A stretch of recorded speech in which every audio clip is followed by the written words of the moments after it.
This episode though, tell me you didn't get feels when Jiraiya was there recanting Naruto's past to Boruto, Urashiki going into the Nine Tails' lair, so many crazy things with this episode, and drastic increase in quality of art and animation for this episode as well. Like Boruto, Naruto Next Generations episode 131, baby. Hype, feels, and all around. Yeah, this is crazy stuff. Let's get into it. No matter how you move, get it done. No matter how you move, get it done. So this episode of Boruto Naruto Next Generations episode 131, I ain't gonna lie, I love seeing it. Now, we still gotta always throw the argument because a lot of people keep on pointing out, and it is the obvious that the reason why Boruto right now is so interesting, everybody loves it now, everybody's talking about it, is because we went back in time to the original cast, and it seems as though this arc has brought in a lot of the, older Naruto fans that, checked out, so to speak. They hop back in for, at the very least, this arc, which I'm hoping that they keep this momentum up, and the following arc, they keep it interesting enough so that people are like, okay, you know what? Boruto continues to be good. I'm gonna stick with it, because if they fumble this, it's gonna be horrible, because you got too many people now excited, and this episode, it delivered, baby. Especially again in comparison to last week's episode, which it was nostalgic. It was cool to see Boruto meeting Neji and the younger version of his mother and younger version of Sakura and all that cool stuff. Cool. They kind of just kept us with nostalgia, but production wise it was a little bit of a mess. This episode though, man, from the time Urashiki shows up and you got Jiraiya, Sasuke, Boruto, and Kid Naruto, it was crazy. Like, this episode, man. So from the top, Urashiki is there, trying once again to get Naruto and basically take the Kyuubi chakra from him. And there's a problem, because we forget that, a lot of things have happened since, the original Naruto. He has that seal, and it seems as though that is a very good countermeasure moving forward for any time we encounter Urashiki, whether he's finished off in this time period or, he comes back again, that having some type of chakra seal seems to be a way to negate his attack, because his main source of combat is using that fishing hook to drag your chakra out. But when he tried to do it in Naruto, it gave them an idea of like, this is a great way to combat him. And I gotta be honest with you, this episode yet again, while it had some great moments and stuff like that, still just shows like, Urashiki, what are you doing, fam? You fumbled the ball yet again. So he takes young Naruto, right? He manages to get his hands on the prize of why he's here to begin with, why he went back in time and, pulled all these shenanigans, so to speak, and still isn't able to do it. And I ain't gonna lie, when he stuck his hand in Naruto's seal and his arm got burnt up, I was like, yo, because we gotta remember, this isn't, even though Kurama's not friendly now, but this isn't the tamed Kurama of today, where Naruto, he mastered everything, mastered his inner hatred and all of that stuff. This is Kurama when it was like, get near my cage, I am going to turn you into a bowl of ramen your damn self. You know what I'm saying? So the fact that he was trying to put his arm in there and it got burnt up, it just showed the ferocity of, even back then, what Kurama was really capable of. And that's that, he was most of the time just, leave me the hell alone, I don't want nothing to do with nobody, but you let me loose, I'm gonna destroy. And a lot of things transpired in this episode. For starters, we got to see Boruto's first interaction and really understanding. Like, I think this episode, for the most part, gave Boruto a lot more understanding of really everything about his father. Not everything, but a good peek into it, because again, Boruto's like, I heard the stories, this and that, but to actually be in this time period and see a lot of the stuff that transpired with Naruto, how again, having the Kyuubi chakra inside of him, having Kurama sealed in him, how it really affected Naruto's life in a horrible way. When Naruto went nuts and went one-tailed and scratched Boruto's hand, it just showed like, yo, my father had demons, still has a demon, but of course he's tamed Kurama, but it opened Boruto's eyes more. I really hope that after this arc, there's next to no complaining from Boruto regarding his father. At this point, like, you gotta, after a certain point, this needs to be huge development for this character, to where he recognizes now, okay, my father, he lived a horrible life. I need to respect him. I need to understand that he went through it. And also, even, kind of when Sasuke a couple episodes ago was foreshadowing, saying like, the adventures and the way that Jiraiya and Naruto rolled was some very heavy stuff. he is now recognizing it, seeing Naruto go nuts with the QB taking over and everything. Cutting back to, let's talk about Urashiki when he went inside and we actually got to see him get next to the seal and whatnot. Like, you know that if Kurama got his hands on him, he would have destroyed him. Like, I don't know, man. That was a dark scene, and the art and animation of this episode, from the scenes of Urashiki going inside and seeing Kurama there in the cell, and, you know, Naruto when he went one tails and was ready to go at it, and even when Urashiki had Naruto pinned up and tied up there, like, they put out all the stops. They were probably like, we don't know how many more times we'll revisit this time period. So especially the fact that we got a lot of people's eyeballs right now. All the attention is on the Boruto anime. Let's do it justice. And man, the scenes of, you know, when Boruto went nuts and Jiraiya had to put the seal on his forehead and everything. You know, the combat with Sasuke and Urashiki, art and animation was alright. It wasn't like stupendous by any means, but really they focused in on making the scenes, the key visuals with young Naruto, Urashiki, and, you know, Kurama incredible. Now, we didn't see much of Kurama, but we did see enough to showcase Urashiki.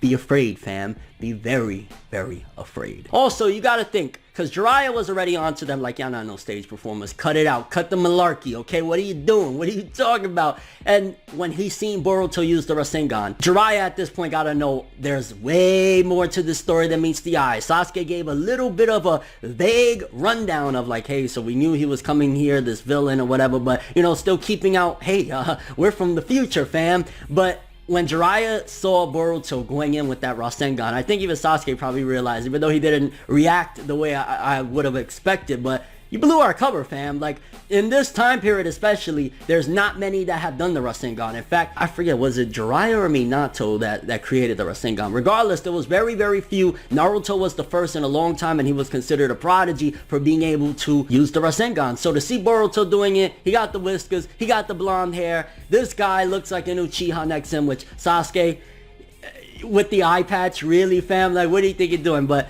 that just is giving more and more clues that Jiraiya's possibly under the assumption that there's some connection here, whether maybe he believes that this could be like Naruto's long-lost brother that he never heard of, or something. He gotta know, because he looked very shocked and surprised, but also he got even more suspicious seeing Boruto attacking with that Rasengan. Boruto making mistake after mistake, unveiling what's really going on here, that they're from the future. That shit right there, I was like, yeah, Jiraiya, they're altering the timeline. Maybe Jiraiya might survive. Freaking hell, I want Jiraiya to survive, alright, damn it. Well, no, I don't, because it was a great death. I don't know. I'm so conflicted between being a fan of the character and, of course, of the series, but at the same time, like, you don't want to mess something that incredible up. Like, Jiraiya's death at the hands of Pain was phenomenal, but, you know, at the end of the day, if you start adding things together, this really could carry over into the manga and certain mysteries of something heavy going on in the manga. I'm being very, very spoiler free at the moment, but